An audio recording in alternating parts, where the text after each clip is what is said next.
Okay, so good day guys, Drone Beats again. So we will try the new updated 1.12.0, okay, with the DJI Fly apps.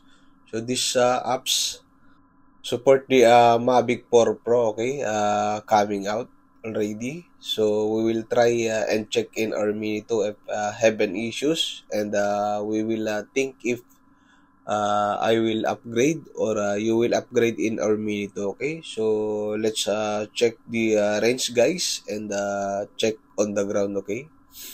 If have any issues. For now, the Mini 4 Pro is not available in Croatia, Europe. So we will think about that, okay? Because I have known that this Mini 4 Pro is only 120 max altitude, okay, in Croatia, Europe, on all over in Europe, okay. So I'm thinking also with the one thing is the price, okay, and the features, okay. But for me, Mini 2 is still the best for the low price, and still we are alive with the Mini 2. So we will check first guys if what issues, okay, and we will think okay, about upgrading. So let's go guys and check the range, okay. So let's go. Okay, so we will on the ground guys. Actually my area is windy now, okay. I just want to check this new update, okay, with the DJI Fly apps, the 1.12.0. So let's go guys and check the range, okay. Let's go.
Okay, so we reach around 3 kilometers, guys, 16 meters. Okay, so we will return to home. So not bad for me, guys, with new version. Okay, I think they improve the signal strength. Okay, in our drone, as you see, never disconnected. Okay, I'm only low battery, guys, but still okay. Only drop 2 bar and still good.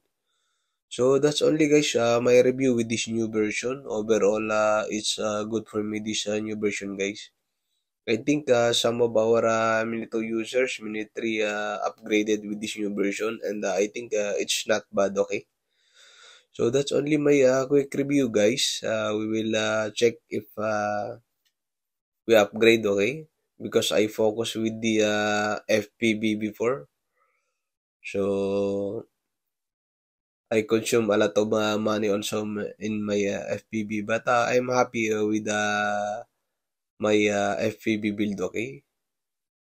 So that's only, guys. Till next time again, if you want to upgrade, if you have a lot of funds, okay, you can upgrade with your Mini 4 Pro, okay?